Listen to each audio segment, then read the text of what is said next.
کے ولی کی بارگاہ میں آئے ہیں تو دل سے دعا کریں،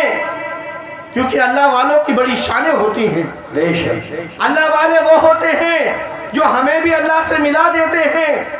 اللہ والے وہ ہوتے ہیں جس کو جان کر، جس کو پہچان کر، جس کے در پر آ کے ہمیں اللہ کا پتہ ملتا ہے، اللہ کی قربت ملتی ہے۔ اگر ہم نے اللہ کے ولیوں کا دامن چھوڑ دیا، اگر ہم نے اللہ کے نیک بندوں کا دامن چھوڑ دیا، متقی پرہیزگاروں کا دامن چھوڑ دیا، صحابہ کرام کا دامن چھوڑ دیا، تابعین کا دامن چھوڑ دیا، اولیاء کرام کا دامن چھوڑ دیا، اللہ کے متقی بندوں کا دامن چھوڑ دیا، تو یاد رکھو اگر ہم نے مدار العالمین کا دامن چھوڑ دیا تو آج ہم دنیا میں جی تو لیں گے لیکن دنیا ہماری صحیح سلامت نہ رہے گی، آخرت ہماری برباد ہو جائے گی۔ اگر ہم نے صحابہ کرام کے نقش قدم پر زندگی گزارنی شروع کر دی، اگر ہم نے تابعین کے طریقے پر زندگی گزارنا شروع کر دی، اولیاء کرام کے طریقے پر اپنی زندگی کو گزارنا شروع کر دیا، تو یاد رکھو ہماری دنیا بھی کامیاب ہو جائے گی، آخرت بھی کامیاب ہو جائے گی۔ نعرے تکبیر، نعرے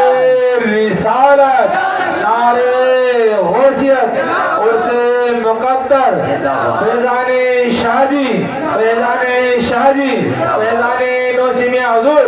بزرگان دین، علماء اہل سنت، نعرے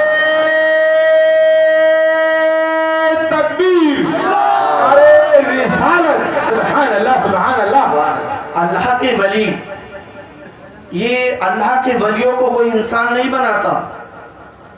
کہ انسان نے کہہ دیا فلاں بندہ ولی ہے وہ ولی بن گیا۔ یہ تو اللہ تبارک و تعالیٰ کی طرف سے ولی بنائے جاتے ہیں، یہ اللہ کے فرمان پر عمل کر کے ولی بنتے ہیں، رسول اللہ کے نقش قدم پر چل کے ولی بنتے ہیں، اولیاء کرام کے نقش قدم پر چل کے ولی بنتے ہیں۔ اگر ہم یہ سوچ لیں کہ ہم ان کے دامن کو چھوڑ دیں، اگر ہم یہ سوچ لیں اولیاء کرام کے دامن کو ترک کر دیں، صحابہ کرام کے دامن کو چھوڑ دیں، رسول پاک کے نقش قدم کو چھوڑ دیں، آج یہ ہو رہا ہے ہمارے معاشرے کے اندر۔ دیکھتے چلے جائیں مسلمانوں کی کتنی عزت و وقار تھا، مسلمانوں کا نام تھا کہ مسلمان وقار، مسلمانوں کا نام جو ہے عزت اور وقار میں لکھا جاتا تھا، لیکن آج دیکھ لیں مسلمان ڈرپوک ہو گیا ہے، مسلمان کا کوئی دبدبہ نہیں رہا ہے۔ وجہ کیا ہے؟ مسلمان نے اولیاء کا دامن چھوڑا ہے، مسلمان نے اسلام کا دامن چھوڑ دیا، مسلمان نے قرآن کو پڑھنا چھوڑ دیا، مسلمانوں نے دین اسلام کو چھوڑ دیا، مسلمانوں نے صحابہ کرام کے نقش قدم کو چھوڑ دیا، اور جب مسلمانوں نے انبیاء کرام کے نقش قدم کو چھوڑ کر رسول اللہ کے نقش قدم کو چھوڑ دیا اور مسلمانوں پر یہ نحوستیں آنے لگی۔ اگر انسان یہ سمجھ لیتا کہ اگر عزتیں ملتی ہیں تو سرکار کے قدموں سے ملتی ہیں، اگر ہمیں شہرتیں ملتی ہیں تو سرکار کے قدموں سے ملتی ہیں، اگر انسان یہ سمجھ لے اگر ہمیں عزتیں ملیں گی رسول اللہ کے قدموں سے ملیں گی، اگر ہمیں شہرتیں ملیں گی رسول اللہ کے قدموں سے ملیں گی، اگر ہمیں ہر چیز کا پتہ ملے گا تو رسول اللہ کے قدموں سے ملے گا۔ یاد رکھیں جو رسول اللہ سے جڑ گیا، جو رسول اللہ علیہ السلام سے جس کی نسبت جڑ گئی وہ دنیا میں بھی کامیاب ہو جاتا ہے، آخرت میں بھی کامیاب ہو جاتا ہے۔